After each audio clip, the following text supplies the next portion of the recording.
to boldly go where no man has gone before. A long time ago, in a galaxy far, far away, to infinity and beyond. 17 days. Hey man, I don't want to rain on your parade, but we're not going to last 17 hours. Fast ship? You've never heard of the Millennium Falcon? It's the ship that made the Kessel run in less than 12 parsecs. I've outrun Imperial starships, not the local bulk cruisers, mind you. I'm talking about the big Corellian ships now. She's fast enough for you, old man. I've seen things you wouldn't believe. Attack ships on fire off the shoulder of Orion.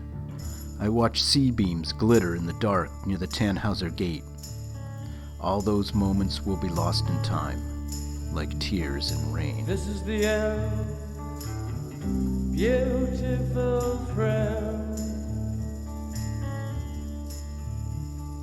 This is the end, my only friend. Greetings, kittens. Welcome to the Podcast of Doom, the podcast devoted to epic failure analysis.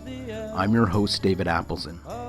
Today we will examine the two disasters of the United States Space Shuttle program, the crashing of the Challenger and Columbia shuttles. One crash took place during launch, the other took place during landing. The accidents were separated by 17 years, yet not enough was learned from the first accident to prevent the second accident. Hollywood leads us to believe that space travel is as easy as hopping on an electric scooter and taking off, but it is not that easy. Human spaceflight involves large energies and forces to overcome Earth's gravity, attain orbital velocity, and eventually return through the atmosphere under extreme heat and gravitational forces, while flight hardware operating at extreme limits of performance, while the operators of the instruments and equipment must maintain optimal awareness. A space shuttle is probably one of the most complicated pieces of machinery ever built, with over 1 million separate pieces and a crew of thousands needed to get prepared, launched, and landed without accident or mishap. But as we will learn, the 133 missions run by the Space Shuttle program required not just the best in space technology, materials, equipment, and know-how. It would also require a flexible organizational culture that would own up to its mistakes and work as a responsible and caring team to correct them. Organizational behavior is the study of human behavior in organizational settings. The interface between human behavior and the organization itself. It is about how humans come together to form an organization, whether for or not for profit, to perform tasks that will help the organization achieve its purpose. It is the reason that your employer has a mission statement, so that everyone who works there understands what their common goal is. Those who study organizational behavior with the idea of effecting change and improving the performance of that organization are called organizational psychologists or organizational development professionals, or any one of a number of titles that all mean the same thing. Some early OB theorists include Henry Fayol, Chester Barnard, and Mary Parker Follett. Their early efforts would focus on developing new management models that would improve worker motivation. Frederick Taylor developed an approach known as scientific management that maximized task efficiency by applying scientific methods he learned in the field of engineering. These ideas were refined by Lillian and Frank Gilbreth. They were later used by Henry Ford to standardize production along his assembly lines so that he could crank out more cars at cheaper costs. The field really got going in the 1950s and 1960s with the works of such researchers as Frederick Herzberg, Abraham Maslow, David McClellan, Victor Vroom, and Douglas McGregor. And the field started branching out. OB specialists not only examined what made happier and more efficient workers, they looked at the causes and reasons why organizations sometimes fail to achieve their purpose. As we examine the causes of the two space shuttle disasters of the Challenger and Columbia, we will see that beyond being simple mechanical failures of crucial shuttle parts, the underlying causes were the mission culture which, despite constant introspection and adjustment, still failed to notice some obvious deficiencies. Before we discuss the origins of the Space Shuttle program, let's talk about depressurization in space, because that will be an important mishap all space missions try to avoid. All humans who go up into high altitudes must maintain the atmospheric pressure we have grown accustomed to on Earth. If an astronaut is exposed to a space vacuum without atmospheric pressure to balance things out, that space traveler's final breath would expand in his or her lungs, tearing the delicate gas exchange tissues that line them. At the same time, water in the person's soft tissues would vaporize, causing the body to swell up, though the skin would provide enough resistance to keep him or her from bursting like an overinflated balloon. Bubbles would form in the veins, blocking blood flow, and the astronaut's bowels, bladder, and stomach would expel their contents. This has actually been witnessed on test animals. Most of the effects went away once the air was repressurized. If that's not bad enough, a condition called ebullition can set in which the boiling point of bodily fluids decreases below the body's normal temperature. Any exposed liquid on your body will begin to vaporize, so the surfaces of the tongue and eyes will boil. Without air in the lungs, blood will stop sending oxygen to the brain. The unfortunate space traveler will pass out after about 15 seconds. 90 seconds after exposure, a person will die from asphyxiation. Our atmosphere also insulates our planet, providing us with heat and warmth. A body left out in space would freeze solid quite quickly. All of this emphasizes the importance of maintaining pressurization through spacecraft or flight suits while out in space. Now we'll take a look at why any human would want to risk such an event. In the years prior to the First World War, the European powers rushed to arm themselves with the best military technology that the new century had to offer, the airplane being one of the most sought after. While Britain, France, Germany, and the other major European powers spent huge sums and organized great industries around the military applications of flight, the United States stood back and watched those nations pass them by in the race to build the fastest and most agile aircraft. Charles Walcott, Secretary of the Smithsonian Institution, decided he had seen enough and took action. He worked hard to sell the idea of a national agency that would address America's fledgling aeronautical industry. On March 3, 1915, his efforts were rewarded when the President signed into law a Navy appropriations bill that included $5,000 for the establishment of an advisory committee for aeronautics. Okay, it's not much, but you have to start somewhere. The 12 volunteers for the committee were charged with the scientific study of the problems of flight, with the goal of finding practical solutions, and to use that $5,000 to conduct research and experiments in aeronautics. At the time, the U.S. hardly had any aviation industry at all. Most people considered it nothing more than a very dangerous hobby, and most planes were built in small shops. The military had only a few dozen airplanes. When the U.S. entered the war, each branch of the military worked individually to develop their own aircraft, and as a result, aeronautic research during the war was disjointed. By the end of the war, the committee had itself a new acronym, the National Advisory Committee for Aeronautics, or NACA, and had already built its first test complex, the Langley Memorial Aeronautical Laboratory. The committee decided that priority number 1 would be the study of aerodynamics, as they must have determined that drag was the main factor preventing faster speeds and greater fuel efficiency. To study aerodynamics, NACA focused on building wind tunnels to test different designs, and by 1929 they had become the global leader in such research. As a result of their work, planes were built with a single wing, fuselages became longer and smoother, and landing gear was built to retract. The Great Depression turned out to be a boon for NACA. They were able to construct new research facilities at dirt low prices, and they were able to offer highly prized and well-compensated salaried positions to promising young engineers fresh out of college. In 1931, they built the world's biggest wind tunnel at a length of 610 meters, or about 1,900 feet, and at a cost of $900,000. Their budget was growing, and the private sector was showing interest. In 1930, the committee had a total of 181 staff. By 1939, that figure grew to 523. They churned out one new aircraft design after another and continued to address the problems encountered with each new design. But new competition for NACA had sprung up once again from the great powers who were gearing up for yet another great war.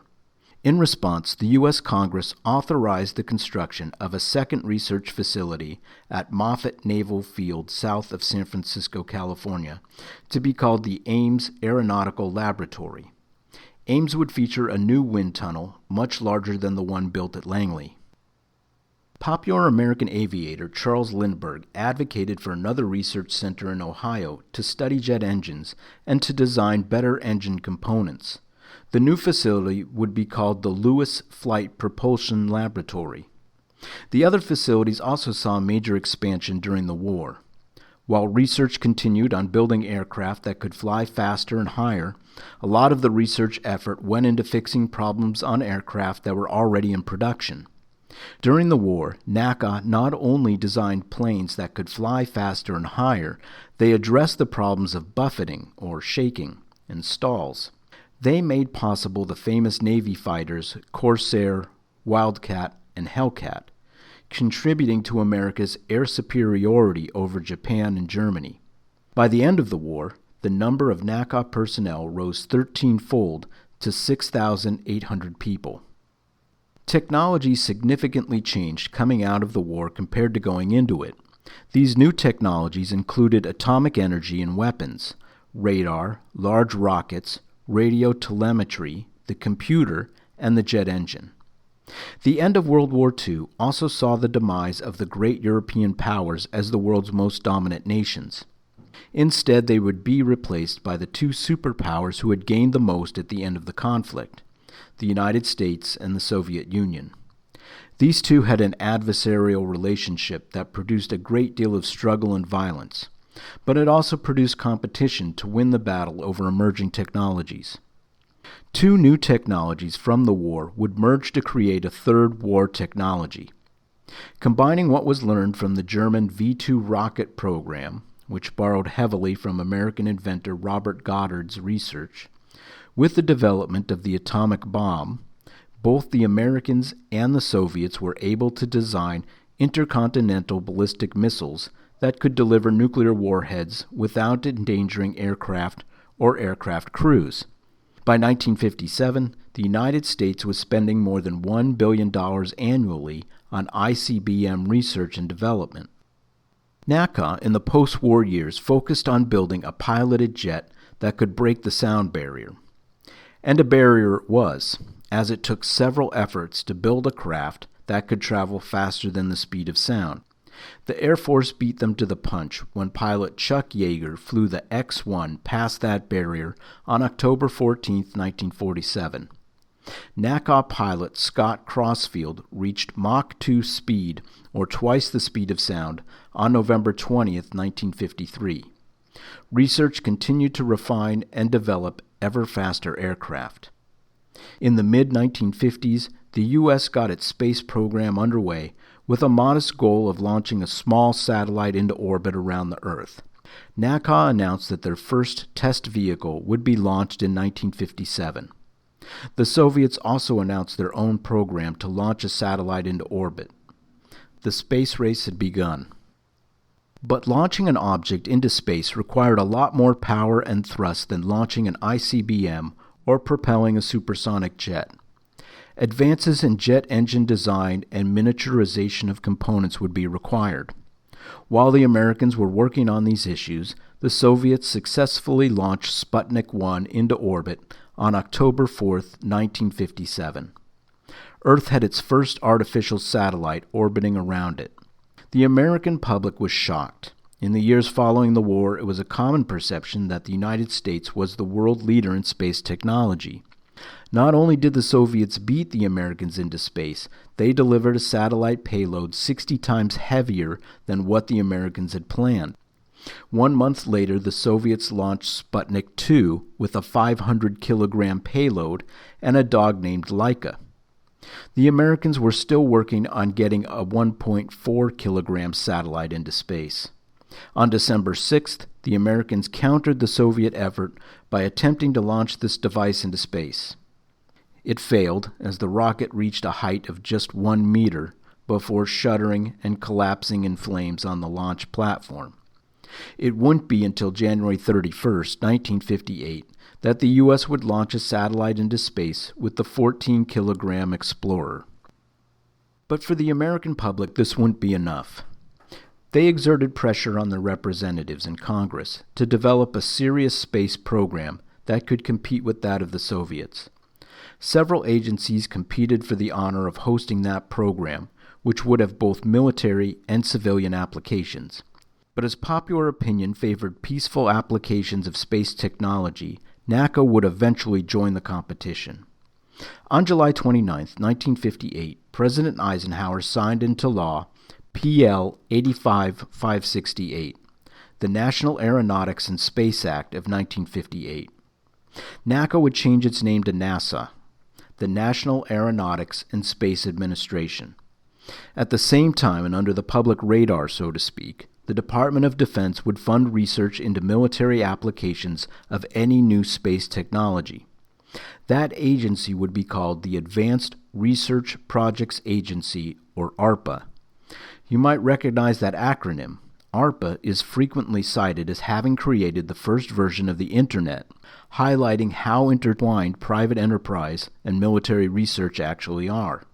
In March 1961, a site was dedicated to space science research in Beltsville, Maryland, called the Robert H. Goddard Space Science Flight Center, in honor of America's most famous rocket scientist. NASA would take over several projects and programs being run by the various arms of the military. 1 week after NASA was formed, new administrator T. Keith Glennon gave the go-ahead to Project Mercury, America's first manned spaceflight program. NASA also inherited from the Army Wernher von Braun, the top research scientist for the ballistic missile program, who was once the top research scientist for Nazi Germany's V-2 rocket program. In 1960, NASA presented their 10-year plan to Congress, which included manned flight in space, the first manned orbital flight, lunar probes, planetary probes of Venus and Mars, and improved weather satellites. The price tag for this 10-year project was pegged between $1 billion and $1.5 billion. Part of the package included projects that consisted of an airplane-shaped vehicle that would be launched into space on top of booster rockets, but would land on a runway with landing gear just like an airplane. Sound familiar? With the election of John F. Kennedy as president in 1960 and the start of his administration in January 1961, the future of the space program was in doubt. The program already had critics within the new administration who pointed out its cost and lack of progress. That changed on April 12, 1961, when Soviet cosmonaut Yuri Gagarin rode Vostok 1 into space. By passing the previously established Kármán line at 100 kilometers or 62 miles above sea level, and then completed a full orbit before returning to Earth and landing safely. The United States would not send their first astronaut, Alan Shepard, into space until 1 month later, in a smaller vehicle for a shorter period of time. Once again, the public would demand a response to keep up with the Soviets.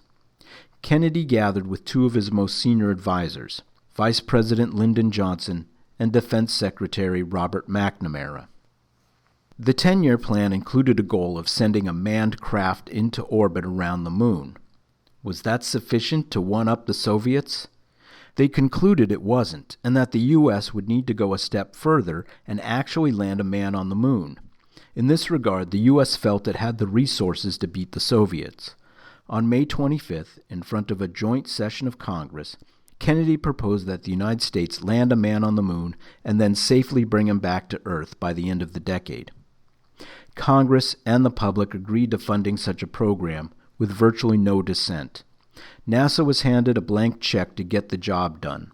They were overwhelmed, to say the least. While the Mercury program was already at work getting people into space, the Apollo program was just getting started to land a man on the moon. The Apollo program would go on to dwarf in size and cost the Manhattan Project, which saw the development of the first atomic bomb. It would also present a number of technical and mechanical obstacles that needed to be overcome in order to reach its goal. Many of those obstacles had only been tackled on a chalkboard. Next came the issue of overcoming those hurdles. Some components of the rocket ship were so large they could not be transported by truck or train. Those components would have to be shipped to the launch site and assembled nearby. Then came the issue of how to land a craft taking off from one moving object with gravitational pull to another moving object with gravitational pull 370,000 kilometers or 230,000 miles away, and then reverse the process for the trip home. It was finally decided to do the landing and relaunch in stages with different vehicles. There would be one mothership orbiting around the moon, while a smaller craft would actually land on the moon. In order to accomplish all of that weight getting into space, the rocket would need to be enormous. The answer was a 3-stage rocket. The first was a cluster of 5 engines providing 7.5 million pounds of thrust. The second stage was another cluster of 5 engines using liquid hydrogen and liquid oxygen as fuel. And the third stage was a single J2 engine that would boost the 3-man spacecraft out of Earth's orbit and into the moon's gravitational pull. But the most difficult feat lay ahead, the actual rendezvous and docking of these numerous vehicles that would make the landing and return possible. On July 21, 1961, astronaut Virgil Gus Grissom made the second successful American journey into space, staying up for 16 minutes. Unfortunately, his hatch accidentally blew off after landing in the ocean, and he had to be rescued before the craft sank to the ocean floor. That was followed by the test flight of chimpanzee Enos, who became the first American creature to successfully orbit the Earth. On February 20, 1962, John Glenn would become the first American astronaut to successfully orbit the Earth, circling the planet 3 times before landing. The American public took notice. In March, Glenn Shepard and Grissom were honored by a ticker tape parade in New York City that was attended by 4 million spectators. They even received a call of congratulations from Soviet Premier Nikita Khrushchev, who suggested the two nations could work together. That offer was graciously put aside for the next 15 years. 1962 also saw more successful missions that orbited the Earth for longer periods of time, and the launching of the first active communications satellite, Telstar 1, and another craft, Mariner 2, was the first to make a flyby of another planet, that being Venus on December 14th, before making an orbit around the Sun. The vehicle called Ranger suffered 5 failures before it had 3 successful flights, which resulted in the best photographs of the moon yet, displaying a level of detail 2,000 times greater than photos taken from Earth, and answering many questions about the surface of the moon. In 1961, an announcement was made for the construction of a new space center in Houston, later to be called the Johnson Space Center after President Johnson. It would be responsible for operational control of all manned missions.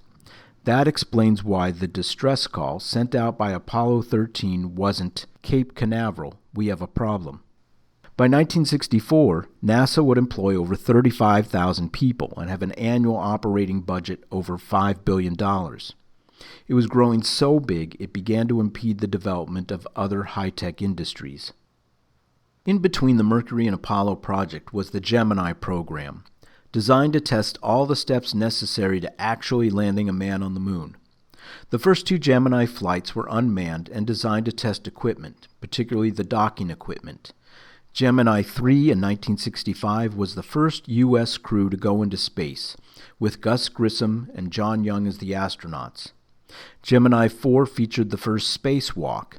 Gemini 5 demonstrated the 8-day endurance necessary for an Apollo lunar mission, with the first use of fuel cells to generate its electrical power. Gemini 6 and Gemini 7 accomplished the first space rendezvous, or what I prefer to call a vehicular space dance, while Gemini 7 would go on to complete a 14-day endurance record in space. Gemini 8 completed the first space docking with another unmanned spacecraft. Unfortunately for the crew of Gemini 8, the two crafts, once docked, started to spin in motion at an ever-increasing speed. Pilot Neil Armstrong used his thrusters to detach, but his vehicle was still spinning. He fired off his re-entry rockets to control the spin, which forced him to make an emergency landing off the coast of Okinawa.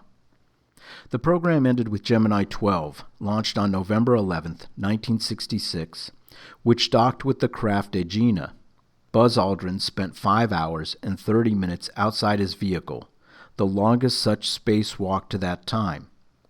More importantly, it proved that an astronaut could spend hours outside the vehicle to make repairs if necessary for extended periods of time without any detriment to his health.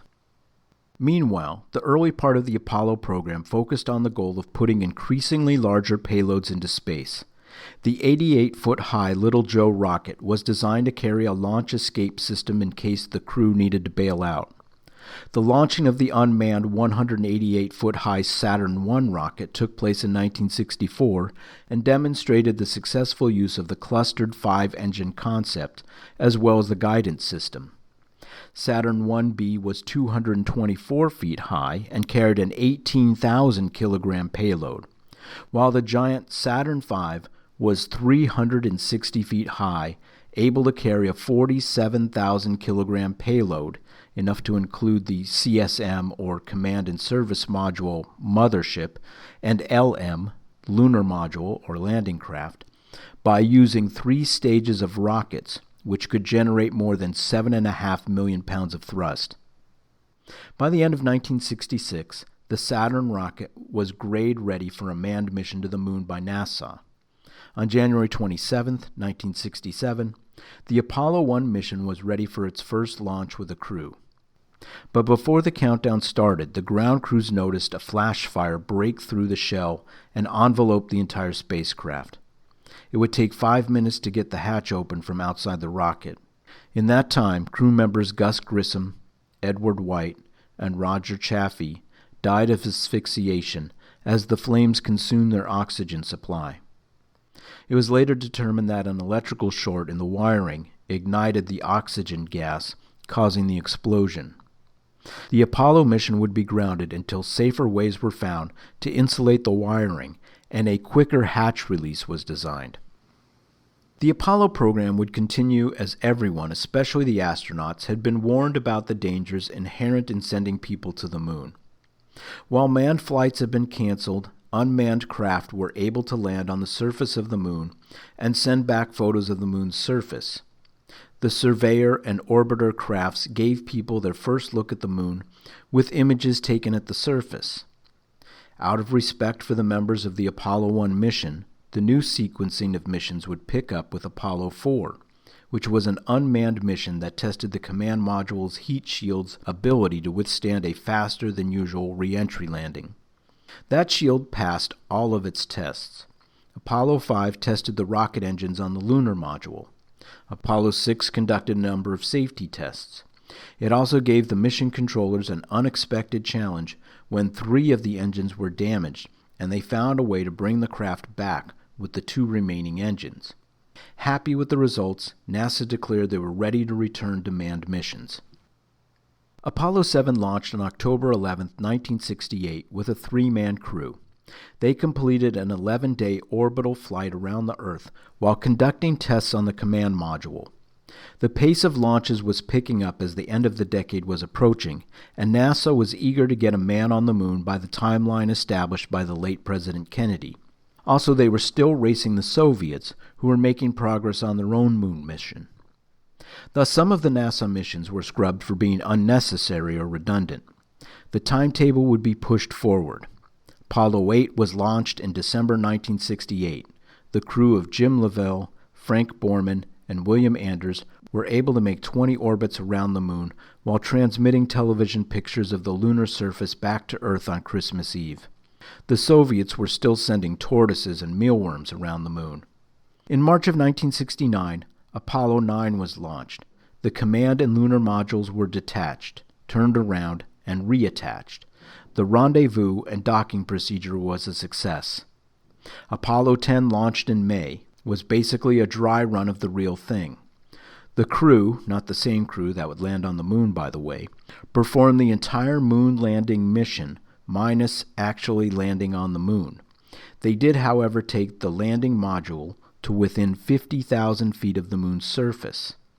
I don't know if that was a safe distance to jump, given the moon's much weaker gravitational pull, but it must have been awfully tempting to the crew. Apollo 10 returned safely to Earth. All systems were go. On July 16, 1969, Apollo 11 launched into space. There were no hitches in the launch, and the Saturn rocket performed up to all expectations. On July 20th, the lunar module separated from the command module and descended to the lunar surface. At 4:18 p.m. Eastern Zone Time, the LM landed on the surface of the moon, with astronaut Neil Armstrong announcing to Mission Control, "Houston, Tranquility Base here. The Eagle has landed." After a brief equipment check and status update with Mission Control, Armstrong got out of the module and set foot on the moon. With a live television audience of approximately 1/5 of the world's population, Armstrong announced, "That's one small step for man, one giant leap for mankind." NASA had done it. They had fulfilled President Kennedy's promise to put a man on the moon by the end of the decade. It was unfortunate that Kennedy did not get to witness it. It was also unfortunate that so many tragedies had occurred in and to the United States during that time. However, the 8-year plan to land a man on the moon certainly has to be considered one of history's greatest technological achievements. Armstrong was soon joined on the moon by Buzz Aldrin, while pilot Michael Collins orbited above in the command module. The team stayed long enough to collect some rock samples, deploy some scientific experiments, and plant the American flag. A few hours later, they were back in the lunar module, and the next day they rendezvoused and docked with the command module.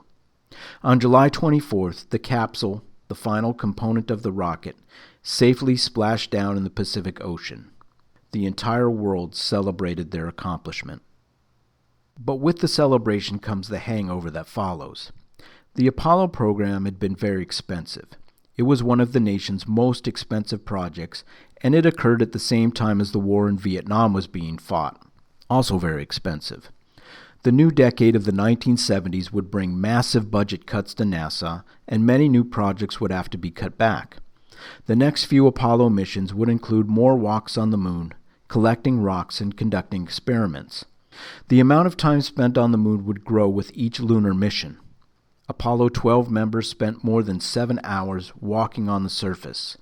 Apollo 13, as we know from the Tom Hanks movie, suffered a rupture to one of its oxygen tanks. That forced them to MacGyver an air filtration system and slingshot their way around the moon and back to Earth. Very heroic stuff, but still chalked up as a mission failure. That delayed the launch of Apollo 14. Apollo 15 introduced the 4-wheel drive lunar dune buggy, the ultimate in off-world fun. Apollo 17, launched on December 7, 1972, would see the crew spend more than 22 hours on the moon's surface, and the lunar rover would travel more than 35 kilometers or 20 miles. It was also the last Apollo mission. The program, now in its 11th year, had spent more than $23 billion and landed 12 men on the moon. The public had lost interest in moon landings, and the space race with the Soviets had ended years ago. It was time to move on to other projects. Even as the Apollo program reached its goal of a moon landing, NASA scientists were already pondering their next great space program. There would be small-scale missions to launch telescopes into space and vehicles which would fly by and take pictures of other planets in our solar system, such as Venus, Mars, Saturn, and Jupiter. But the planners at NASA wanted something special for their next great project, one that would inspire the next generation of aeronautical engineers. They came up with the Space Shuttle program. Cost had been such a huge factor in the Apollo and Mercury programs, and it was easy to see why. Launching a rocket into space was very expensive and time-consuming, and the rockets were built for one use only and then completely discarded. These space scientists looked at the airline industry and wondered, why can't we operate like that? They focused on the idea of a reusable spacecraft that could be launched, landed on dry land instead of the ocean, refueled, and used again. The focus would be less on getting the craft up into space and safely back, and more on the projects that were carried out while the craft was in space. That would allow the building of whole space laboratories, moon colonies, or even assist in a manned, or should I say, personed, mission to Mars. Many designs were submitted, but most looked like a short, stubby version of a jetliner with rockets attached. And that is the basic design that held through to the end of the shuttle program. As the NASA team was debating the design of the vehicle, they were also exploring different types of rocket or propulsion systems. They settled on the idea of two solid rocket boosters, or SRBs, powered by solid fuel, and an expendable external fuel tank that provided fuel to the shuttle's 3 engines and then was jettisoned shortly after takeoff. The external tank was the only component that was not reusable. On January 5, 1972, President Nixon announced the launch of this new program just as Apollo was wrapping up, with a grand goal of launching as many as 50 missions per year. Some of the major contractors included Rockwell International, overseeing the entire shuttle design, Morton Thiokol for the rocket boosters, and Martin Marietta for the space shuttle engines. The first orbiter was to be named Constitution, but after a massive write-in campaign from fans of the TV series Star Trek, the name was changed to that show's vessel name, Enterprise. On September 17, 1976, the Enterprise was rolled out. In 1977, it conducted a number of atmospheric test flights. Instead of being launched, the shuttle was strapped to the top of a Boeing 747 and then released into the sky. It's quite a sight if you have ever had the chance to see it. On March 13, 1978, after adequate testing, the shuttle was transported to the Marshall Space Flight Center in Alabama, where it was lifted into a 90-degree vertical position and strapped to the external tank and solid rocket boosters, one on each side.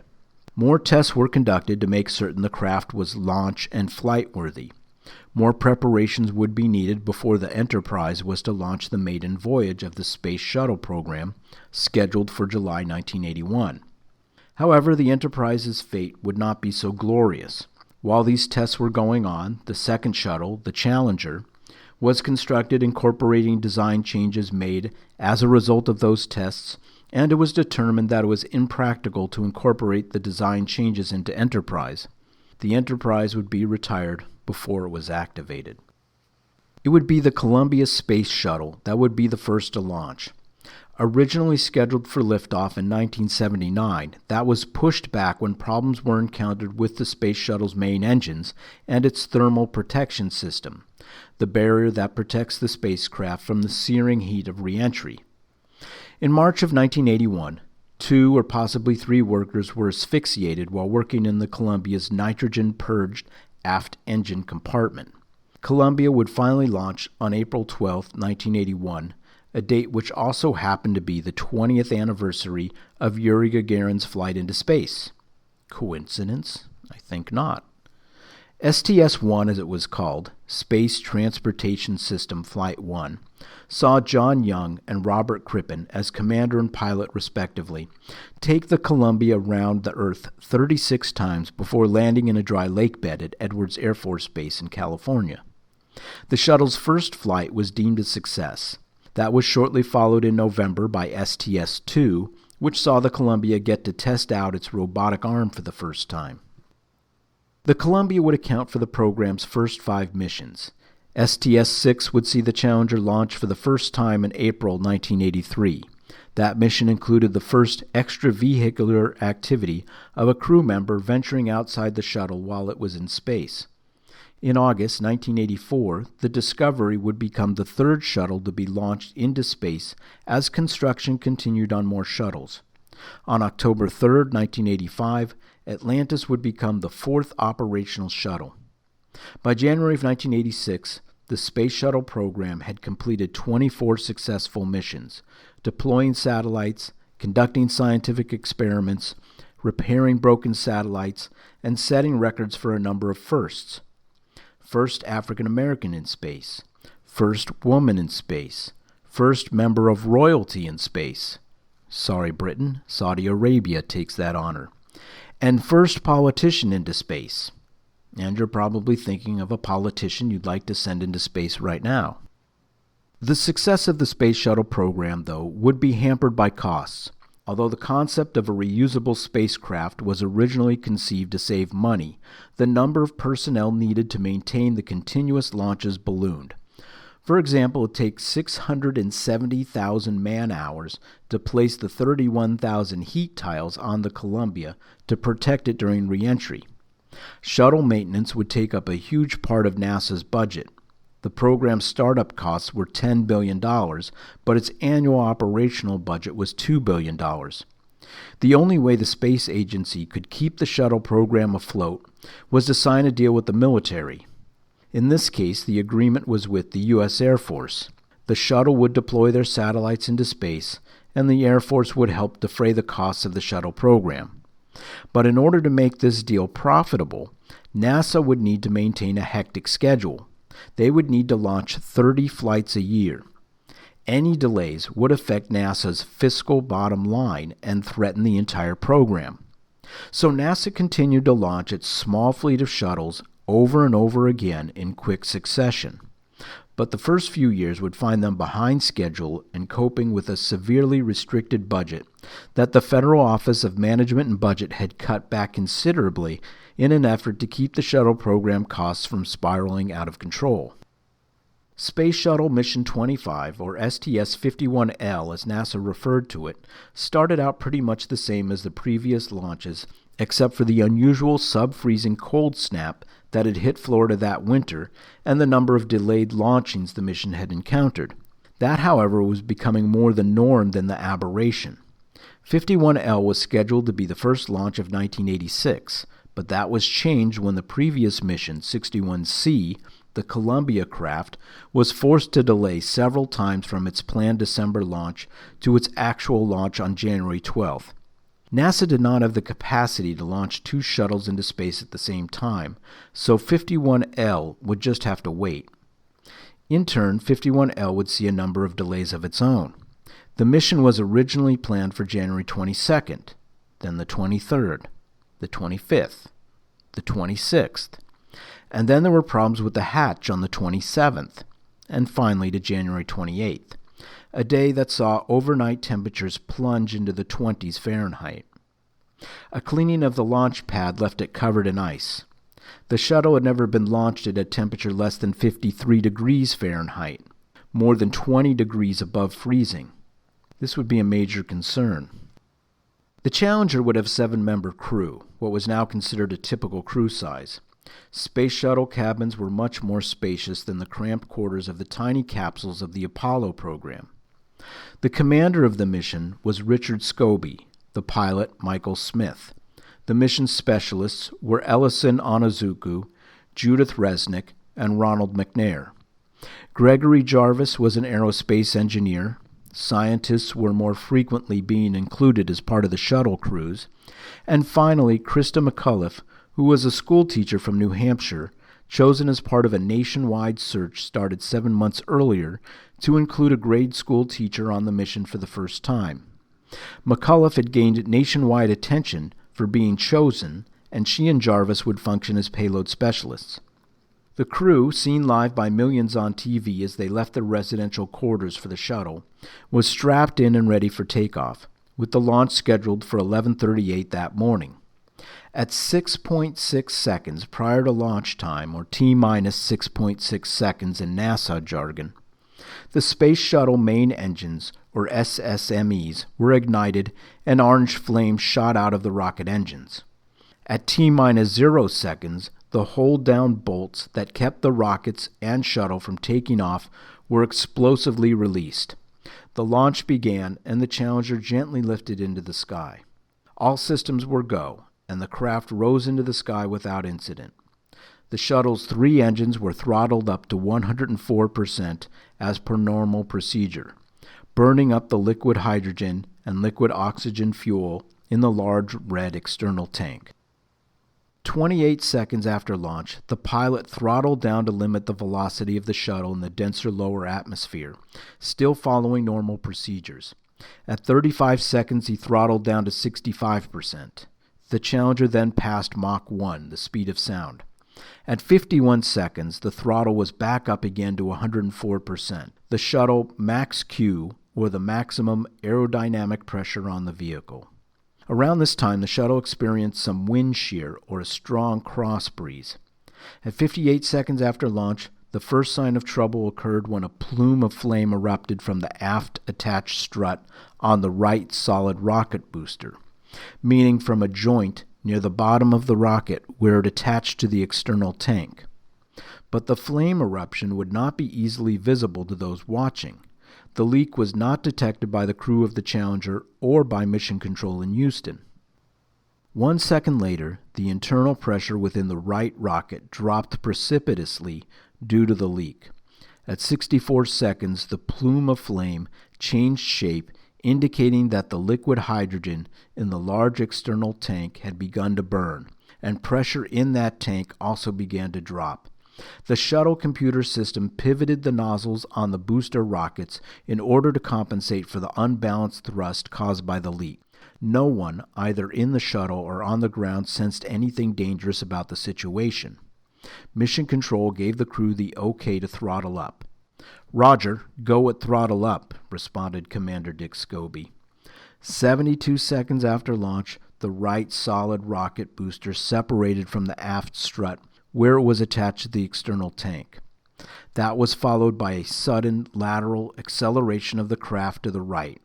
Just as this occurred, pilot Michael Smith uttered the last words heard from the shuttle crew. "Uh-oh." At 73 seconds, the next series of events happened very quickly.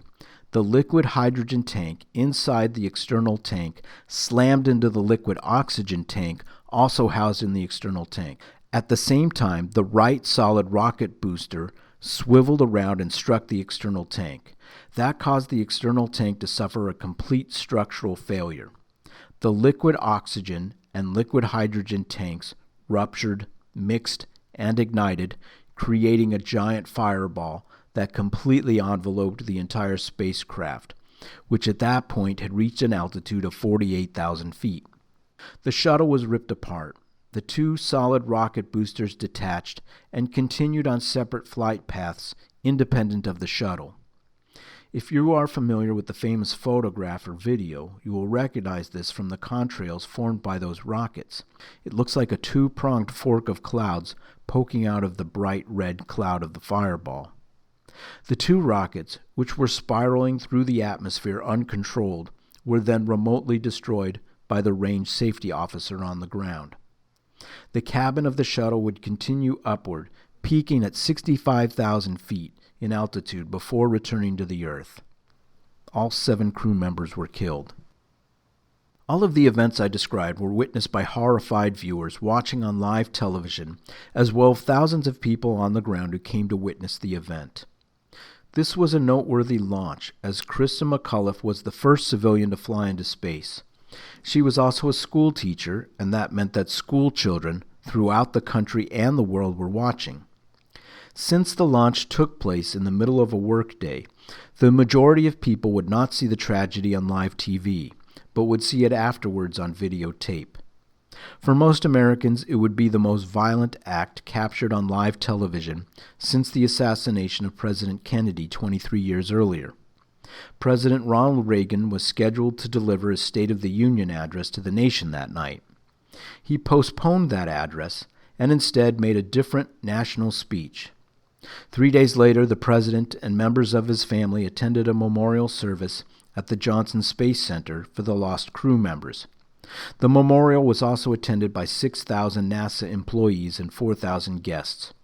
During the ceremony, the president stated, "Sometimes, when we reach for the stars, we fall short, but we must pick ourselves up again and press on despite the pain." Recovery efforts would begin in the first few minutes after the accident, headed by NASA's Launch Recovery Director. The NASA employees were joined by other search and rescue personnel, with the U.S. Coast Guard providing most of the assistance. But the range safety officer declared the area was unsafe due to the fact that debris was still falling from the sky.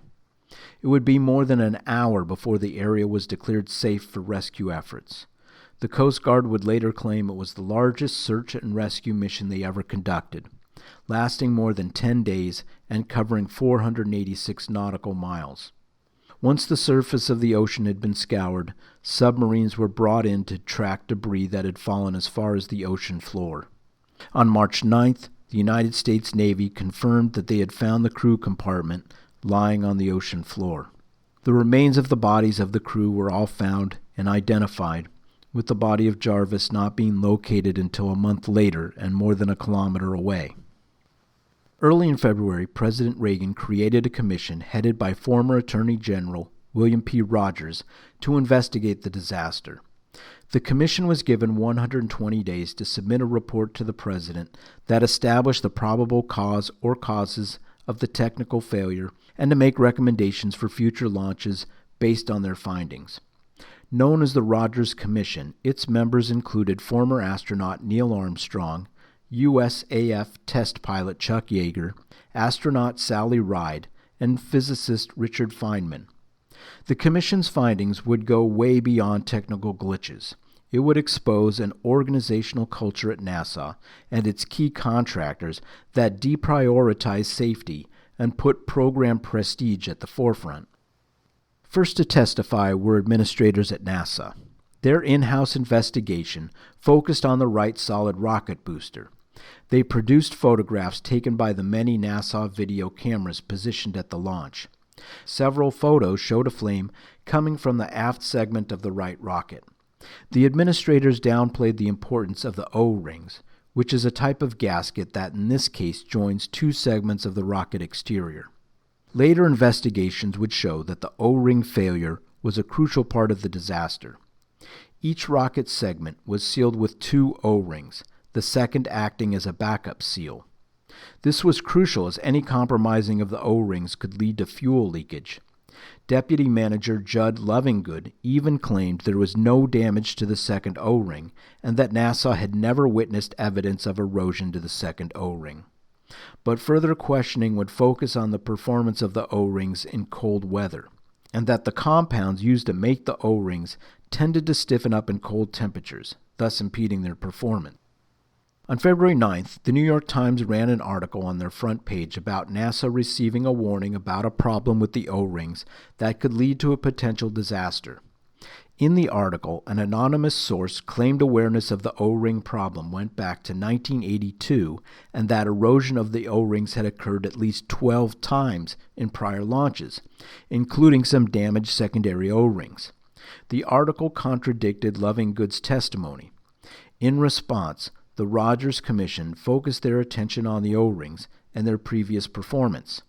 As the investigation unfolded, it was revealed that the engineers at Morton Thiokol, the manufacturer who produced the rocket boosters, recommended against launch the night before the disaster because of the cold temperatures and how that would affect the performance of the O-rings. The Commission issued a statement that the decision-making process at NASA may have been flawed, and they banned NASA internal investigators from participating in the Commission's investigation. On June 9, 1986, the Rogers Commission submitted their final findings to the President. They concluded that the proximate cause of the Challenger disaster was caused by a failure in the right aft SRB O-rings to seal the aft joint, causing pressurized hot gases, and eventually flame to blow by the O-ring and contact the adjacent external tank, causing structural failure. The failure of the O-rings, primary and secondary rings, was attributed to a design flaw, as their performance could be too easily compromised by factors including the low temperatures on the day of the launch. Contributing causes included the failure of both NASA and Morton Thiokol to respond adequately to the design flaw. The Rogers Commission found that as early as 1977, NASA managers had not only known about the flawed O-ring, but that it had the potential for catastrophe. Their final conclusion: the Challenger disaster was an accident rooted in history. If you had some preconceived notion about what happened in the Challenger accident, you may be surprised by what actually happened. When investigators went back to look at instruments, videos, and documentary evidence, they learned that the entire crew survived the apparent explosion. That's because the explosion truly wasn't in the sense of the term, but it was a fireball composed of flame and smoke from the exploding gases. That limited the force against the cabin portion of the shuttle. Although the wings tore off from the force of the tank and rockets breaking off, the cabin itself was designed to survive a much greater impact. Video cameras actually caught an image of the cabin exiting the fireball and showed that the cabin continued traveling to an altitude of 65,000 feet before starting its descent. When the investigators recovered a piece of equipment called a PEEP, or Personal Egress Air Pack, a box-like object about the size of a backpack that connects to the astronauts' spacesuits through a long plastic tube, they found that 3 of them had been activated. The PEEPs were designed to supply air to the astronauts if the air in the cabin had been toxic or otherwise compromised. Consumption of that air supply matched the exact time of the cabin's descent. That means that 3 of the PEEPs had been used. Because pilot Michael Smith's PEEP was in a difficult-to-reach position, he would have needed assistance from other crew members to activate his PEEP. However, Ellison Onizuka and Judith Resnick both activated their own PEEPs and were at least conscious enough to perform that task.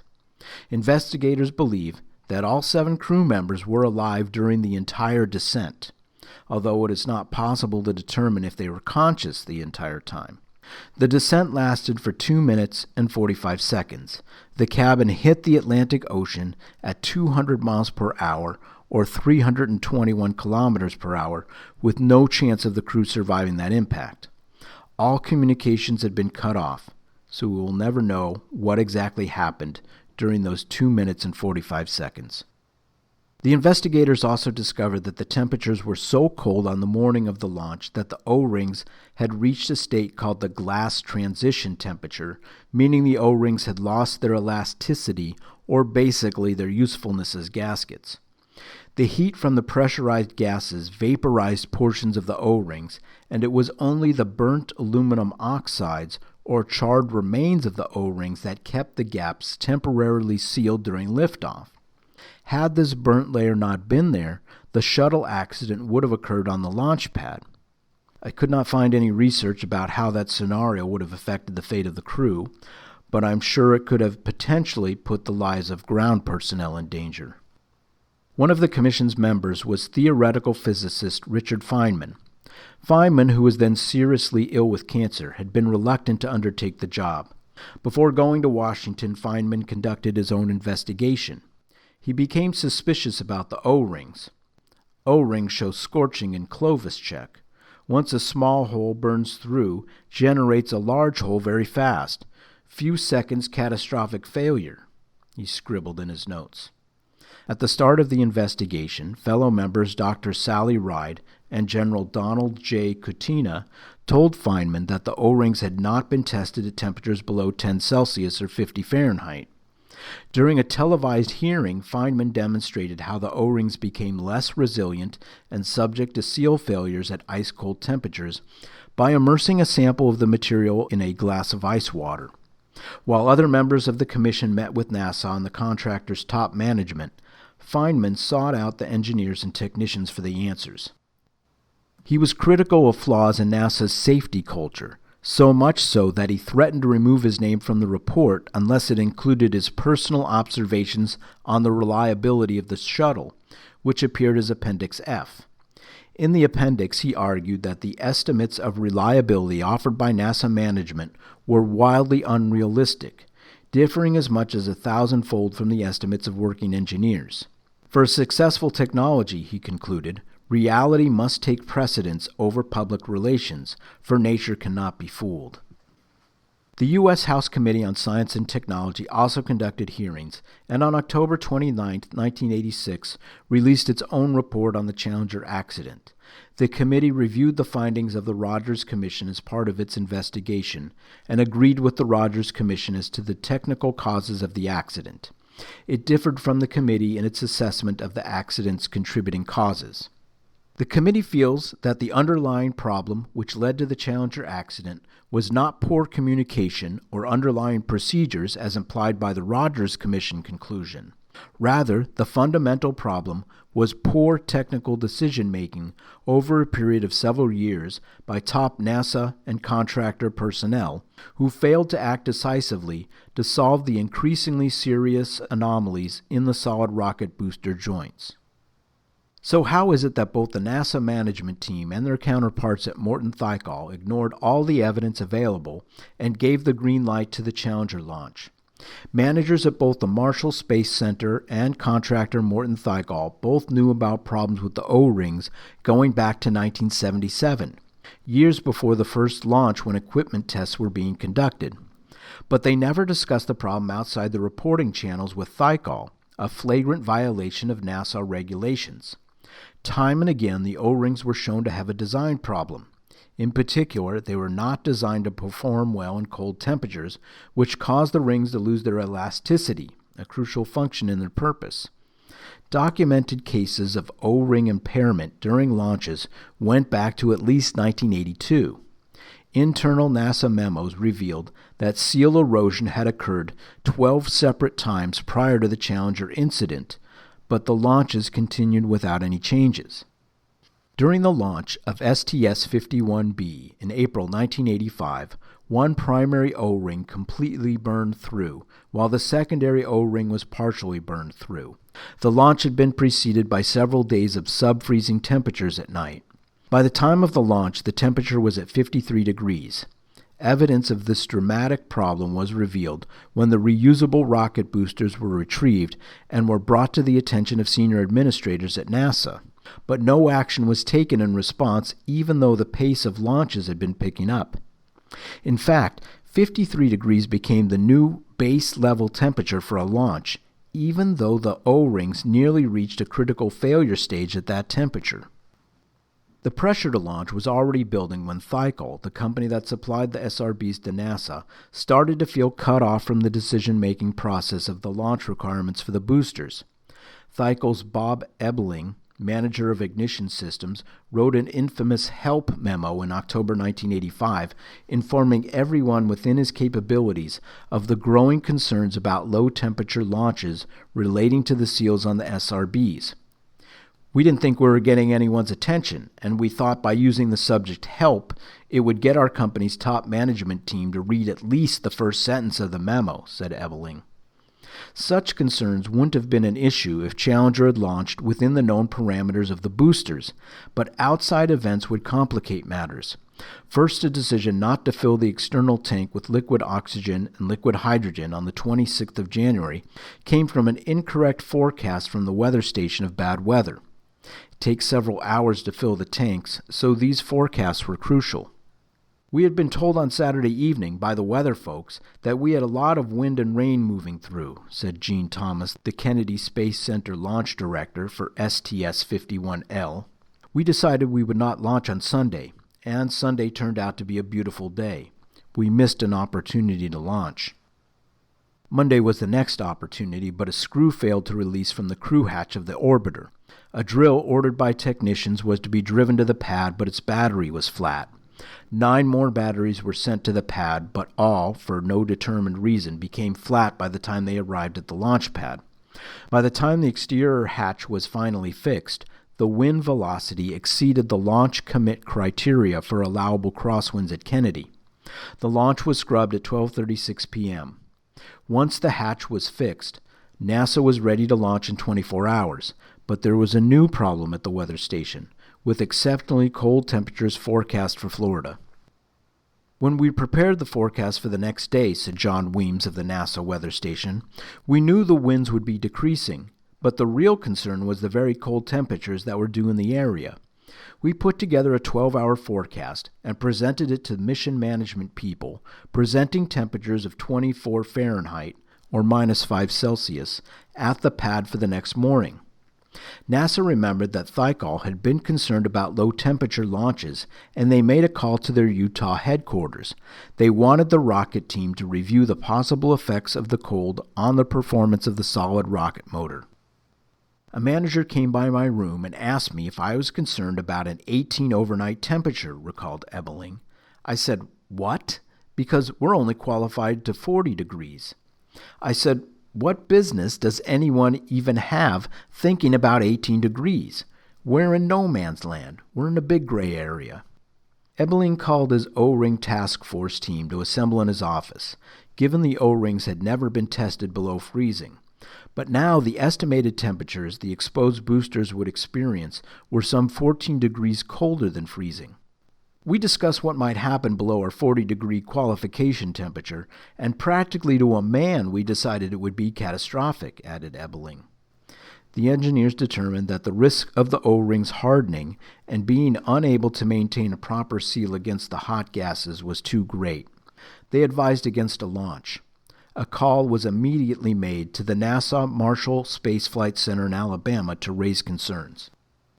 Thiokol recommended that we could not launch until the weather warmed up in the afternoon, said NASA Senior Manager Judd Lovingood. Well, I told them they couldn't make that recommendation. They had to give us a temperature that we could launch with. A three-way conference call was arranged the evening of January 27th, the night before the launch, between the Thiokol engineers in Utah, the managers at Marshall in Alabama, and the managers at Kennedy in Florida. Thiokol gave their reasoning for a no-launch decision, a power contractors held, but were scared to make, given the effects on the shuttle schedule. No one within the contractor's side felt their organization should have to face the wrath of the President, Congress, or the public for delaying a launch. That's the job of politicians and political appointees. But some adamant engineers were willing to accept that animosity if they thought it would save the lives of the 7 astronauts in the Challenger crew. Roger Boisjoli, one of 2 Thiokol specialists, the other being Arnie Thompson, on the SRB Joint SEALs team, grabbed anything he could find from his office to show how the cold temperature would lead to a failure of the booster's O-ring and the destruction of the shuttle. Unfortunately, in our rush, we didn't have time to try for a dry run at what we'd present to NASA, said Boisjoli. I had no idea what my colleagues would present, and I had no idea what I'd bring to the meeting. Thiokol engineers still managed to give what they believed to be compelling evidence that the low temperature would slow down the sealing of the O-ring primary and secondary seals, leading to hot gases leaking through the joints and an explosion on the launch pad as soon as the boosters were ignited. The entire Thiokol group recommended no launch, remembered Ebeling, as they re-emphasized a minimum launch temperature of 53 degrees Fahrenheit, the launch temperature of STS-51C, which, as you will remember, still suffered O-ring failure even though the shuttle landed safely. The rubber stamping of that recommendation was expected from NASA on the other end of the teleconference. However, that did not turn out to be the case. I thought it was a very poor briefing, said Lovingood. To make such a huge statement on flight safety, it was an extremely poor briefing. NASA engineers at Marshall started to pull apart Thiokol's data. Particularly, they were incensed that Thiokol was basically making the temperature of the booster joints a no-launch commit criteria when it had never been required before. In other words, they thought that Thiokol was writing new policy. Larry Malloy, manager of solid rocket boosters at Marshall, declared, "My God, Thiokol, when do you want me to launch? Next April?" "You don't do data by emotion," added Lovingood. "You can't go up there and say, 'Hey, I've got a gut feeling this thing is going to blow up.' They'd take you to the funny farm." "We're always probed on rationale," said Boisjoli. "But that night I was hammered by NASA engineers, way more than I had experienced as an engineer in the aerospace industry."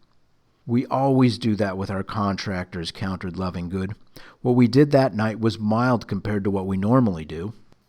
The problem escalated during the meeting. NASA could not go against a contractor's no-launch recommendation. However, such a recommendation of a minimum launch temperature would destroy the ambitious launch schedule of the shuttle. I turned to my fellow managers and said, if these guys persist in this decision not to launch, then we can't launch. And they agreed with me. We were at their mercy, added Lovingood.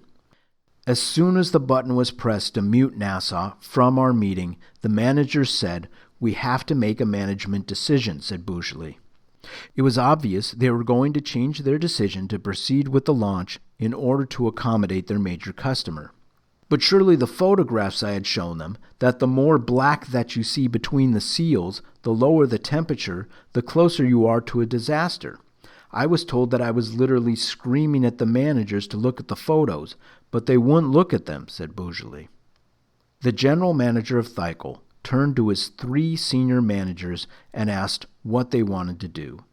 2 of them agreed to go to a launch decision. 1 refused. So the general manager turns to the one guy who refused to okay the launch and said, "Take off your engineering hat and put on your management hat." And that's exactly what happened, said Bougely. He changed his hat and changed his vote just 30 minutes after he was the one to give the recommendation not to launch. I didn't agree with one single statement made on the recommendations given by the managers.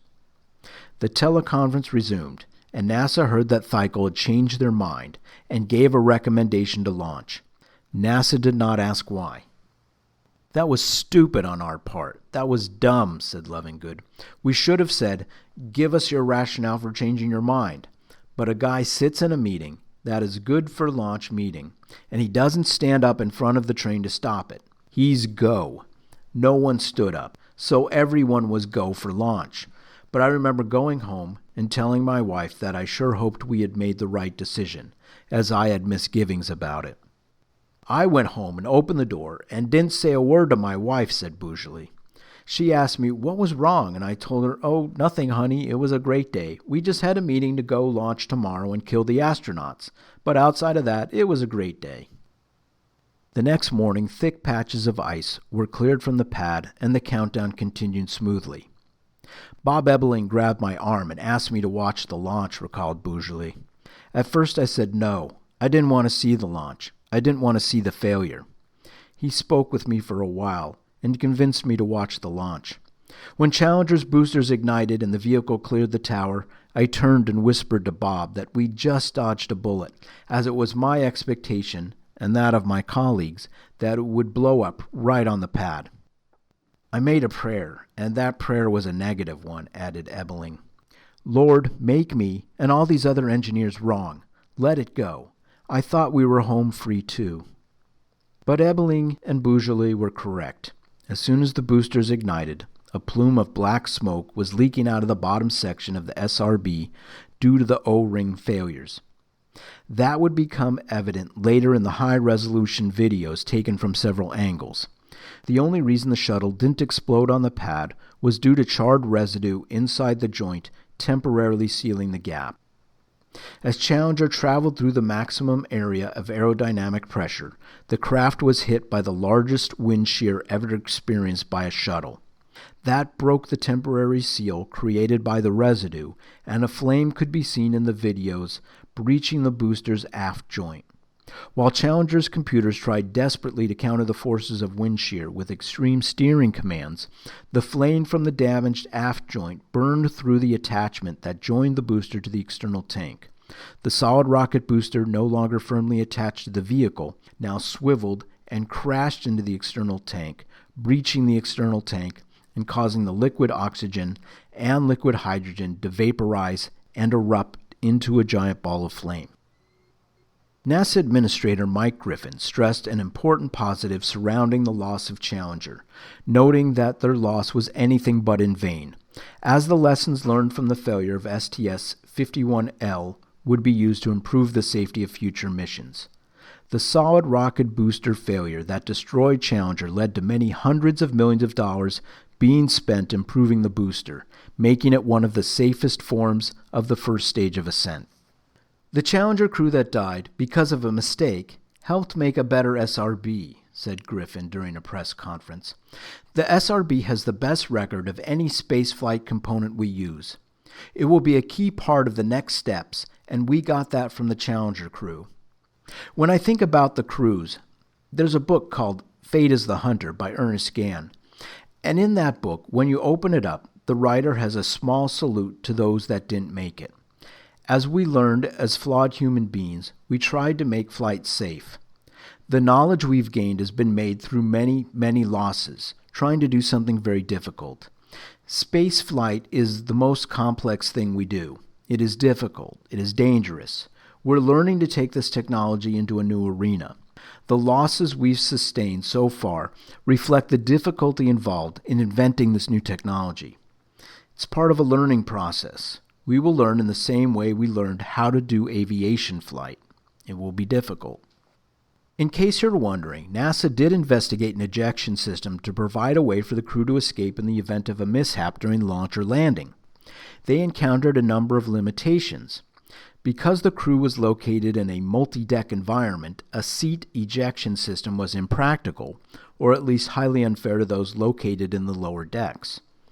Building a cabin escape system was complex, cumbersome, expensive, and also not particularly practical, as any such system would need to guarantee that the cabin could be safely moved out of the path of the booster rockets and external tank. Such equipment would also take up considerable payload space and complicate launch preparations. I personally agree that the better option was to improve equipment operation and strive to reduce human-caused error. After the accident, NASA's space shuttle fleet was grounded for almost 3 years while the investigation, hearings, engineering redesign of the SRBs, and other behind-the-scenes technical and management reviews, changes, and preparations were taking place. The shuttle program would resume on September 29, 1988, when the Space Shuttle Discovery lifted off with a crew of 5 from Kennedy Space Center Pad 39B. It carried another version of the tracking and data relay satellite, the satellite that was launched and lost on Challenger. The launch of Discovery also represented a test of the redesigned boosters, a shift to a more cautious position regarding safety. For example, it was the first time the crew had launched in pressure suits since STS-4, the last of the 4 initial shuttle test flights, and a chance for NASA and the United States to restore some lost pride in the space program, especially manned spaceflight. Mission STS-26 was a success, with only 2 minor system failures, one of a cabin cooling system and one of a Q-band antenna. NASA then returned to its regular schedule of space shuttle launches. 1988 would see 2 successful missions. In 1989, there were 5 successful missions, and in 1990, there were 6 completed and successful missions. The space shuttle would continue to conduct experiments in the zero-gravity environment of space, deploy satellites, observatories, telescopes, including the Hubble telescope, take an IMAX camera into space, repair the Hubble telescope while in space, and of course conduct classified missions for the Air Force and Department of Defense. It also contributed to the building of the Mir Space Station and the International Space Station, a floating laboratory that orbits at more than 200 miles high and is so large that it could sometimes be seen from Earth by the naked eye. 85 shuttle missions would launch between the Challenger incident and the planned mission of Columbia STS-107. STS-107 was set to go on a 16-day mission. It would carry the Space Hab Research Module, an orbital laboratory used for conducting science and medical experiments in space. The Space Hab was directly connected to the cockpit, which allowed the researchers to work in a shirt-sleeves environment. The mission commander was Rick Husband, a U.S. Air Force pilot with previous shuttle experience, although this would be his first time in the role of mission commander. William McCool, a Navy test pilot, would be the pilot for this mission, and this would be his first time on a shuttle. Lieutenant Colonel Michael Anderson of the U.S. Air Force would serve as the payload specialist. Kalpana Chawla, an aerospace engineer, was the first India-born woman to go into space. She was the flight engineer. Captain Dave Brown was a naval aviator and flight surgeon who would serve as flight engineer. Commander Laurel Clark was a naval flight surgeon, and she would serve as mission specialist. Colonel Elon Ramon was a fighter pilot for the Israeli Air Force. He would be the first Israeli in space and would be conducting experiments during the mission. The Columbia was the oldest shuttle in the fleet, having been around for the original launch of the program. In a normal year, Columbia would go on 3 missions a year, spending about 5 to 6 weeks total in space. Because of its age, it was constructed slightly different than the other shuttles. In some ways, it was sturdier than the newer shuttles, but it was also about 8,000 pounds heavier. STS-107 was originally scheduled to fly in July 2002, but due to a number of delays, many involving the shuttle scheduled ahead of Columbia, the shuttle was rolled out, very slowly at 1 mile per hour, to the launch pad at Kennedy and ready for launch on January 16, 2003 at 10:39 in the morning local time. On the morning of the scheduled launch, the ground crews pumped the external tank up to full capacity with 146,000 gallons of liquid oxygen and 396,000 gallons of liquid hydrogen, which was followed by a 2-hour inspection of the craft. Sometimes the freezing cold temperatures of the fuel would cause ice to form on the surface of the tanks and equipment, which could break away and cause damage during launch. That morning, the team found nothing unusual. The crew would take the 195-foot-long elevator ride to the top of the fixed service structure, then cross over the crew access arm into the shuttle cabin. The countdown proceeded on time. The 3 main engines on the shuttle were ignited. Then the twin solid rocket boosters were fired up. The hold-down bolts were removed by an explosive charge. The shuttle was released and propelled into space. Everything seemed to be going right. However, at 81.7 seconds into liftoff, a problem did occur.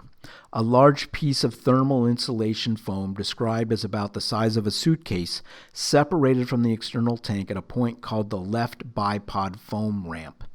The ramp is a solid piece of foam about 3 feet long, sprayed on with a hose after the shuttle is assembled, where the external tank connects to the shuttle through feed lines.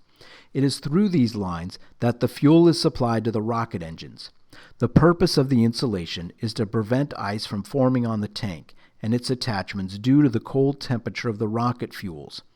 The piece of solid foam broke off at an altitude of 65,000 feet when the Columbia was traveling at a speed of Mach 2.46, or 1,650 miles per hour. A camera located under the belly of the shuttle took pictures of the external tank as it completed its planned detachment from the shuttle and booster rockets. The crew noticed nothing unusual about the external tank as it peeled away. The photos from the camera would have shown a different story. I say would have because it was standard procedure for the crew to transmit the photos at the end of the first day, but that never happened. The large piece of foam, which had a good amount of mass, traveling at a high speed, struck the front of the shuttle's left wing, which was built of reinforced carbon-carbon panel, and punched a 6 to 10 inch or 15 to 25 centimeter hole in the wing. The sound of the puncture was probably not heard by the crew or anyone in mission control due to the noise present from liftoff. Back at Kennedy Space Center later that day, NASA personnel began to review footage from all the numerous cameras placed around the launch site and on the shuttle.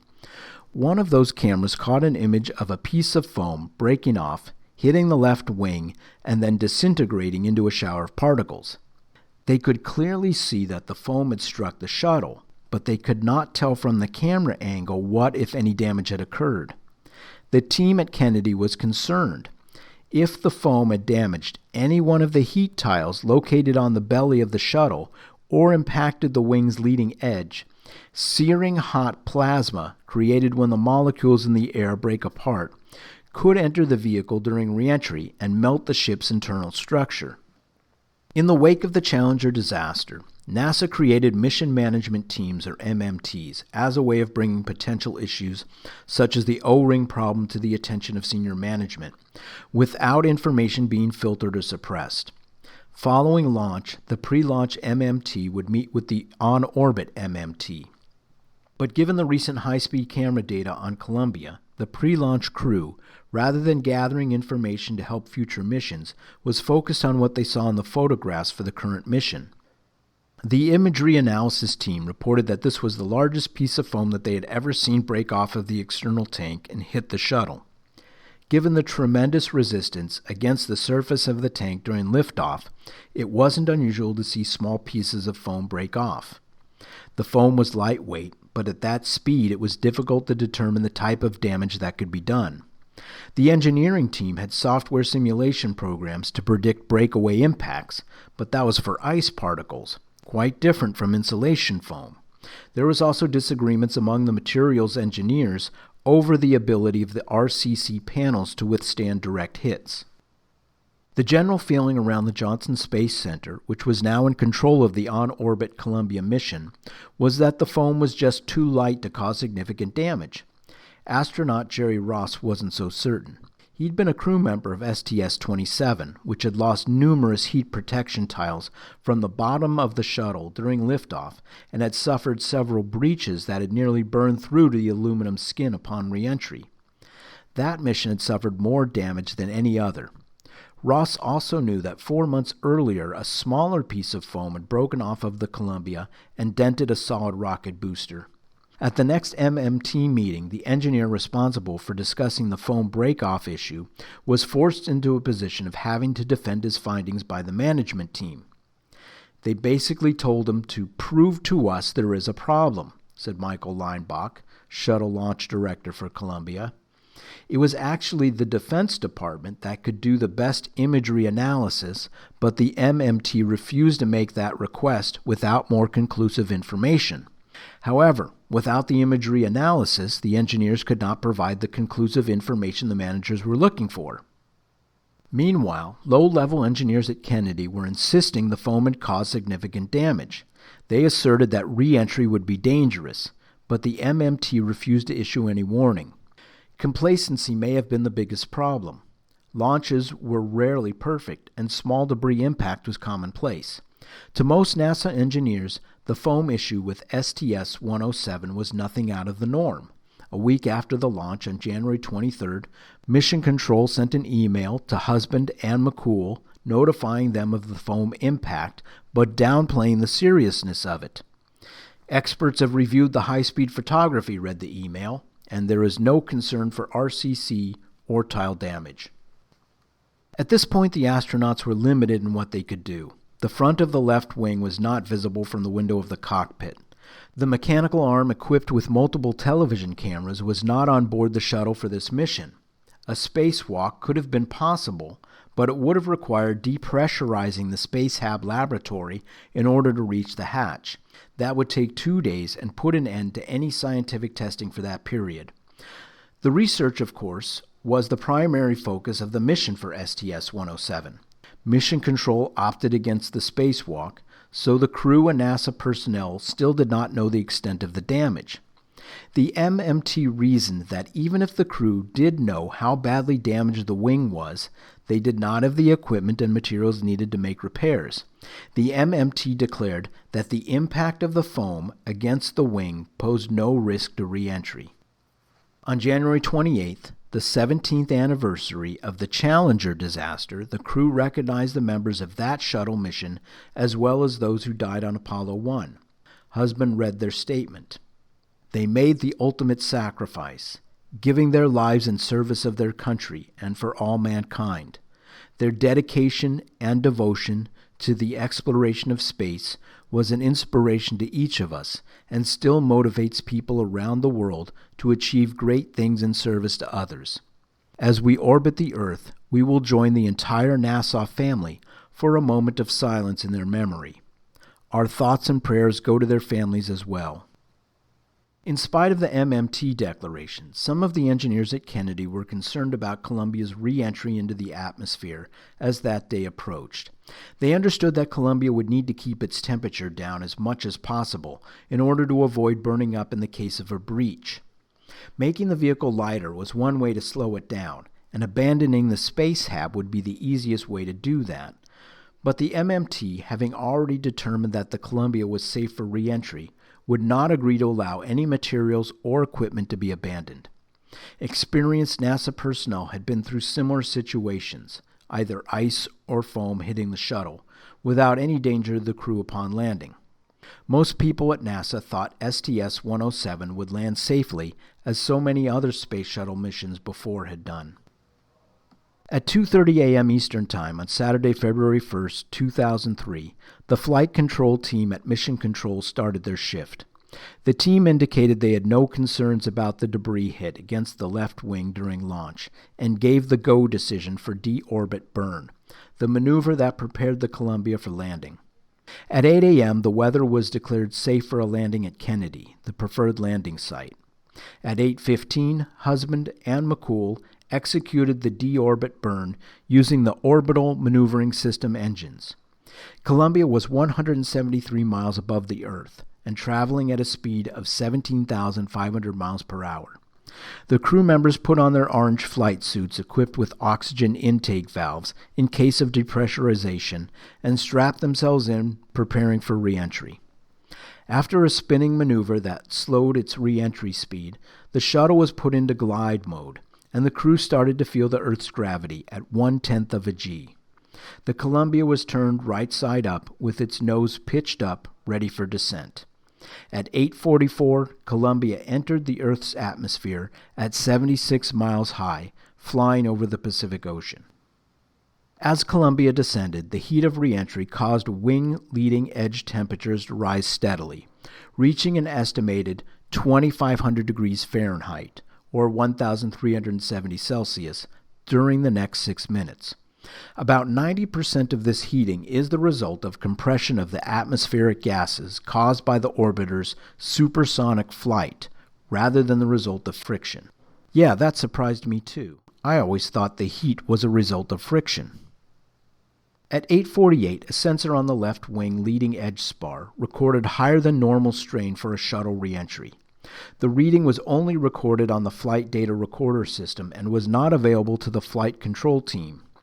1 minute later, Columbia executed a planned roll at 18,000 miles per hour, designed to limit the shuttle's rate of descent and decrease the heat caused by re-entry.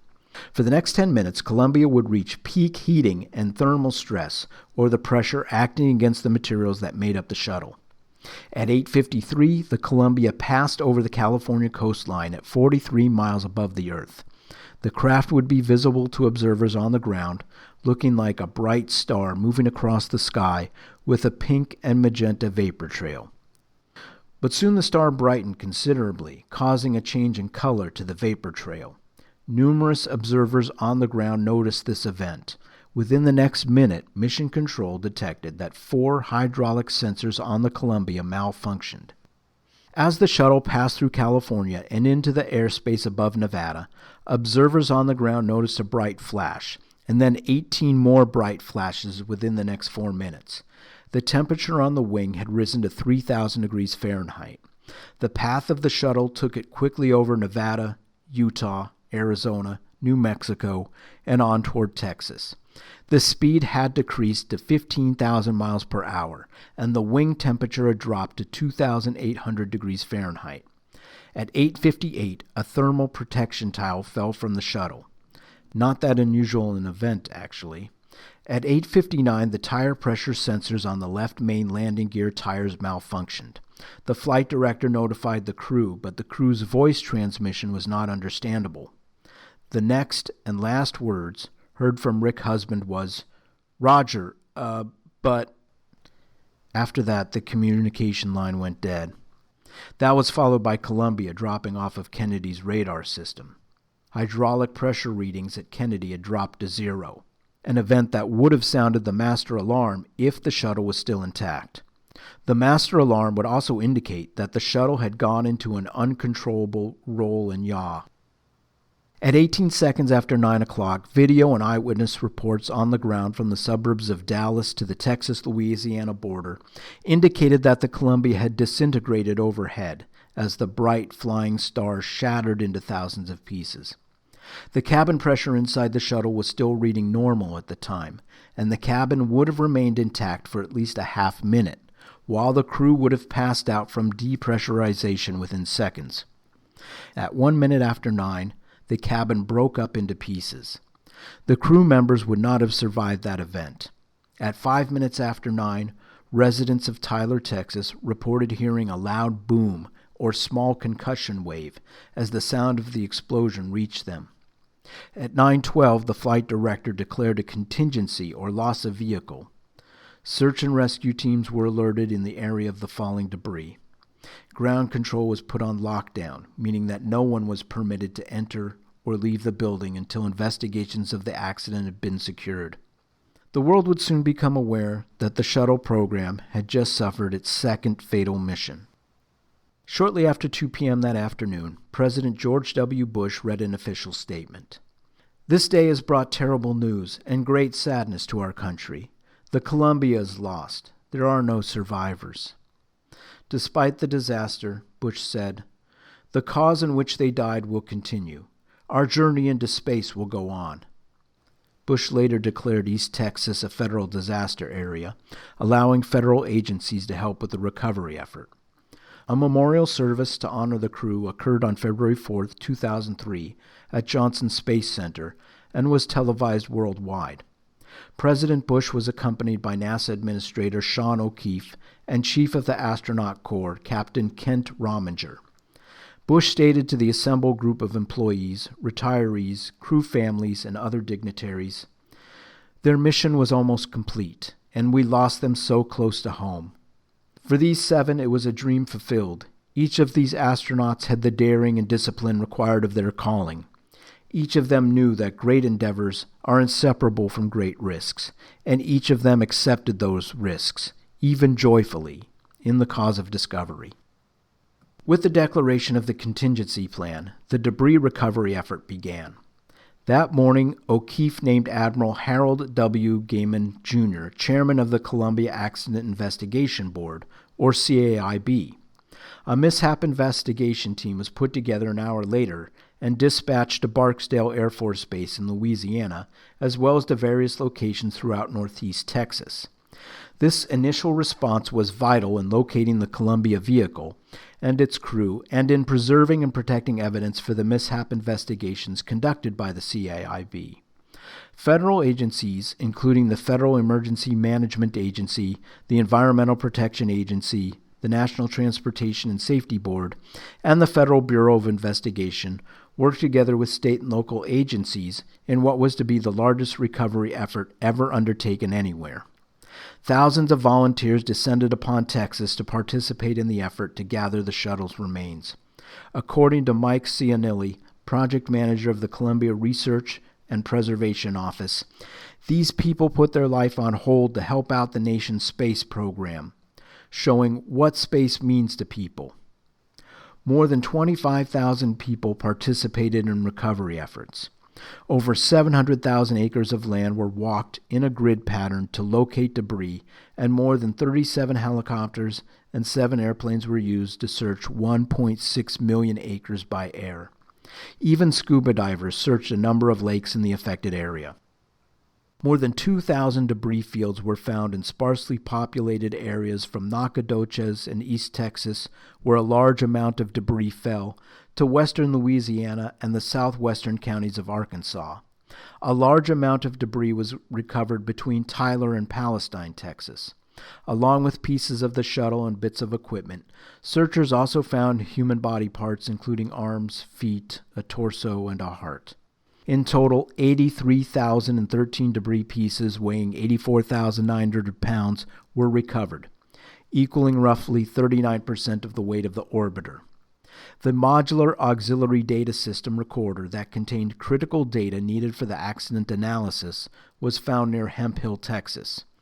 It recorded data about the local flight environment and dynamics, including data recorded for an additional 14 seconds after the loss of signal to Mission Control in Houston. Much of the recovered hardware was forwarded to Kennedy and assembled on a full-scale grid for further analysis and reconstruction efforts. Unlike jet aircraft, the space shuttles did not have flight data recorders intended for after-crash analysis.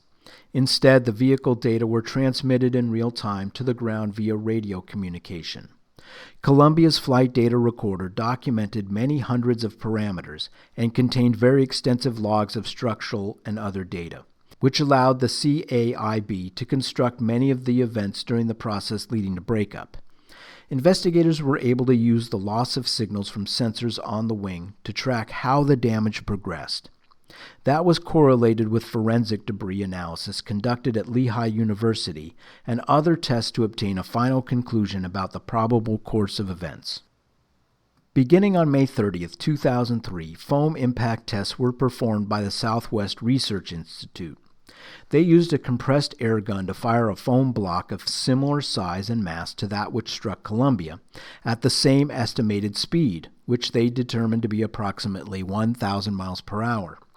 To represent the leading edge of Columbia's left wing, they used RCC panels from NASA stock along with the actual leading edge panels from the Enterprise shuttle.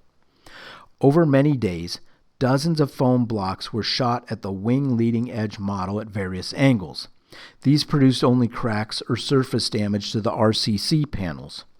In June, further analysis of information from Columbia's flight data recorder narrowed the probable impact site to one single panel, RCC Wing Panel 8.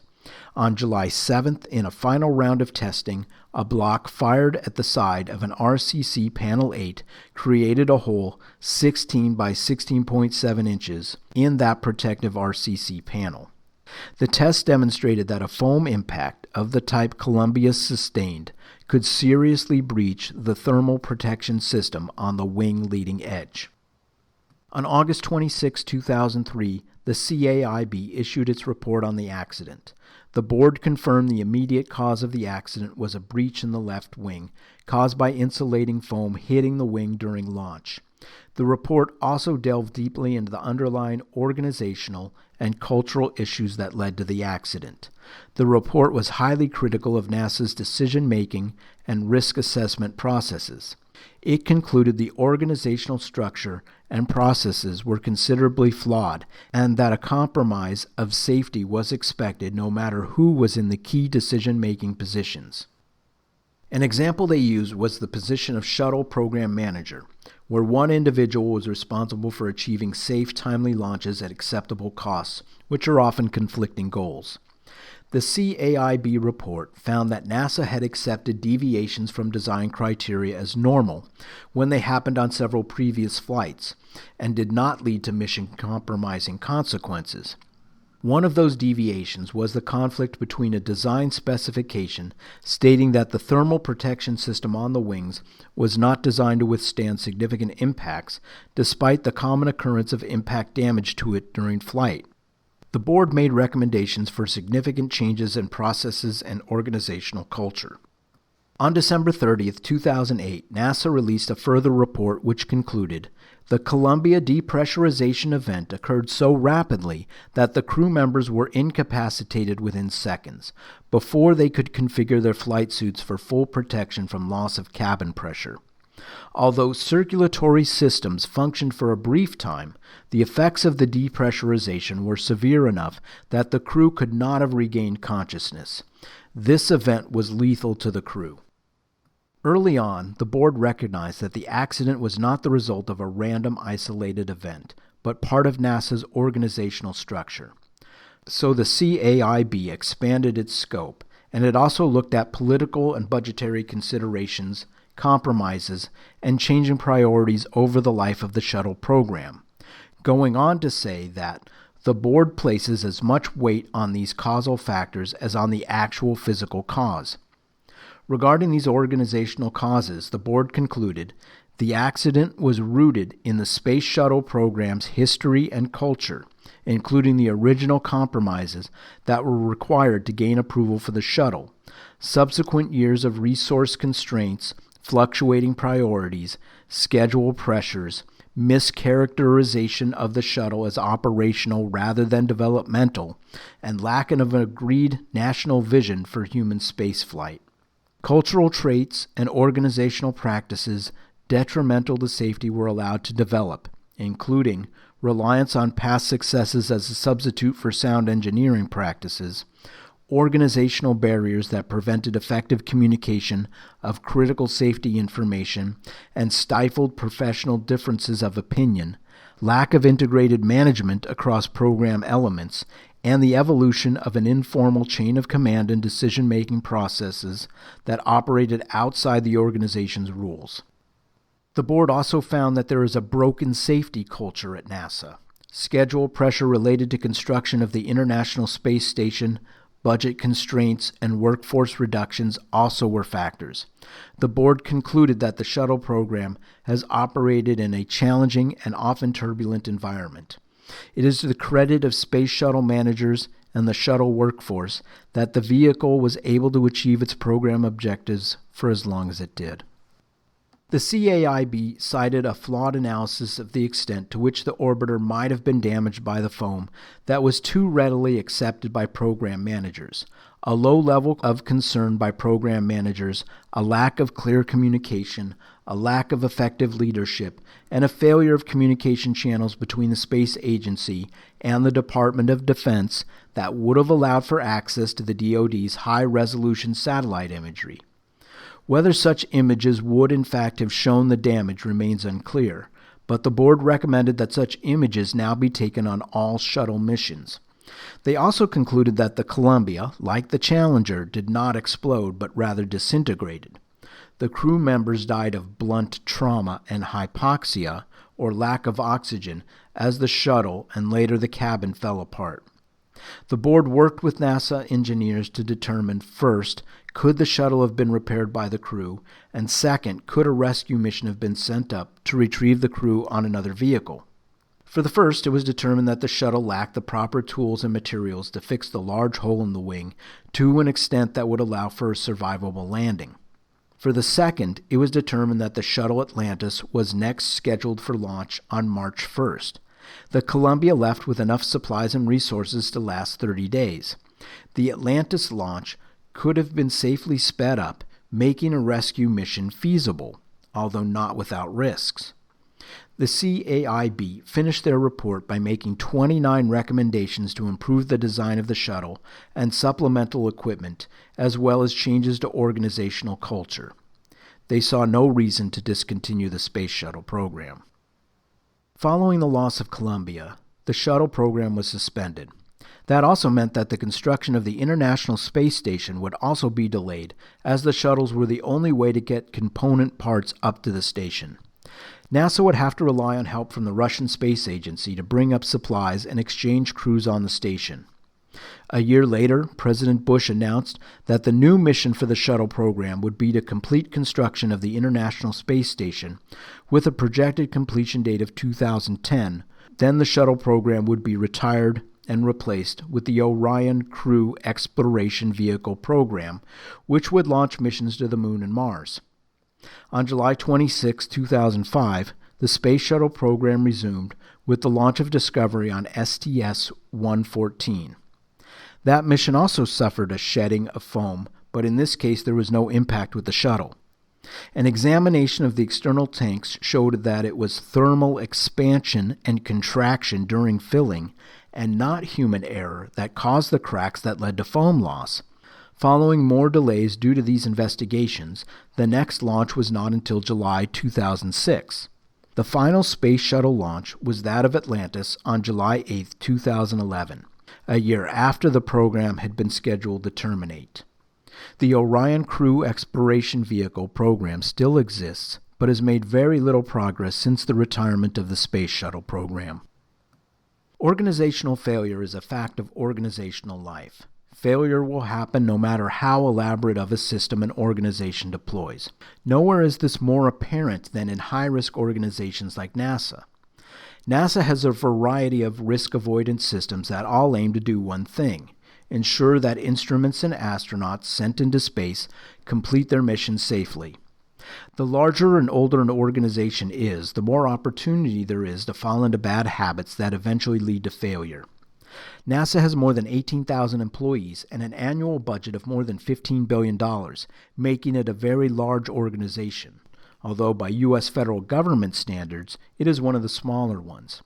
A primary problem of the shuttle program is that the shuttle was designated as operational in 1982, removing the stigma of its former designation as experimental. But it remained experimental throughout the duration of its program because the technology kept changing with each mission. That operational designation contributed to a feeling of each mission being routine, and it led to budgetary decisions to farm out more of the components to the private sector, which in turn complicated the design and performance of the safety features. Columbia sociology professor Diane Vaughn coined the phrase normalization of deviance to explain how technical flaws can escape the scrutiny of the various safety bodies within NASA over time. In many cases, unanticipated problems continue to occur even though nothing particularly catastrophic happens during a given shuttle mission. This leads to the very pragmatic notion of acceptable deviance. If the O-rings continued to fail in cold temperatures, but the shuttle always returned intact, where was the urgency in redesigning the O-rings, or even the rocket booster? If the foam coating shed, but the shuttle still returned intact, where was the urgency in changing the foam? Small failures that didn't result in disaster just became routine. Management structure also contributed to the culture that allowed the Challenger and Columbia disasters to happen. It was senior engineers and low-level managers who suppressed the news of O-ring failures and foam shedding in the missions prior to Challenger and Columbia. They knew they were trying to adhere to strict launch schedules and tightening budgets.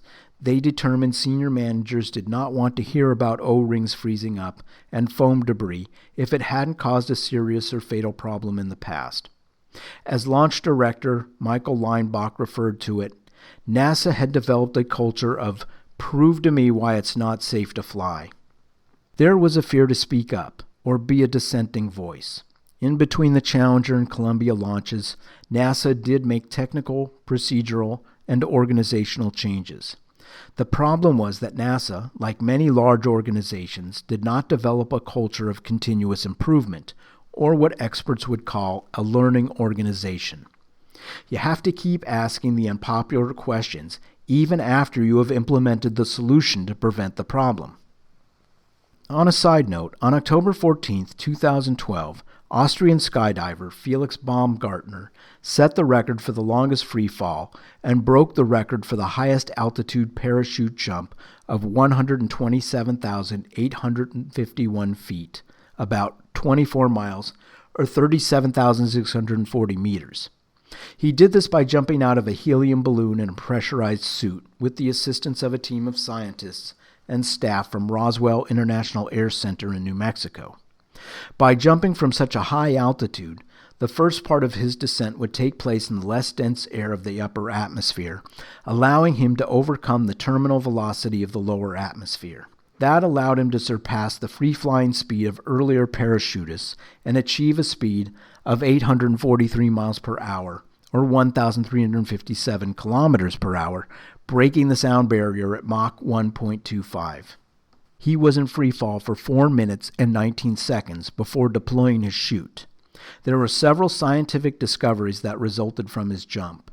First, it proved that a human could survive breaking the sound barrier without the protection of a craft or vehicle.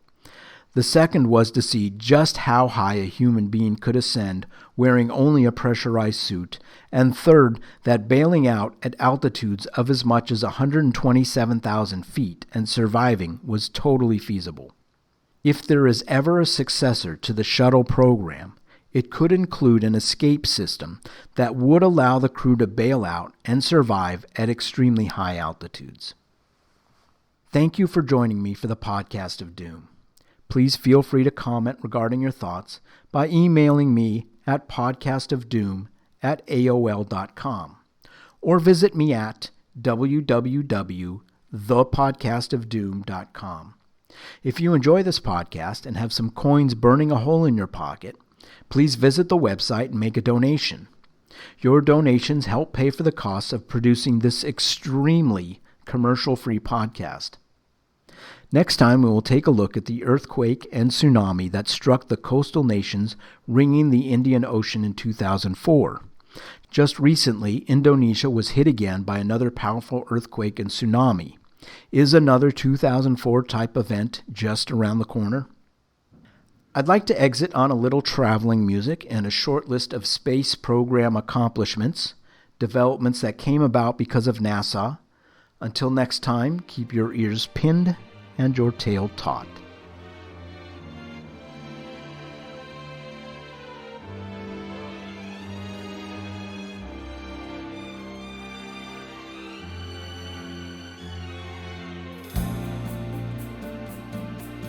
These products and services were developed as a result of NASA-related research: memory foam mattresses, freeze-dried food, emergency space blankets, dustbuster vacuum cleaners, cochlear implants, LZR racer swimsuits, infrared ear thermometers, ventricular assist devices for patients awaiting heart transplants, the technology used in LASIK surgery, robotic prosthetic limbs, transparent ceramic braces, scratch-resistant glass lenses, 3D food printing systems, anti-aircraft icing systems, grooved pavement on highways, improved radial tires, video enhancing and analysis systems, fire retardant paint, fire-resistant metallic reinforcement used in high-rise buildings, shock absorbers for buildings in high-risk areas for earthquakes, improved solar cells, a better method for cleaning up oil spills, the GPS system now used in self-driving tractors, a better system for locating underground sources of water and precious metals, remote-controlled ovens, and powdered lubricants for industrial purposes, of course.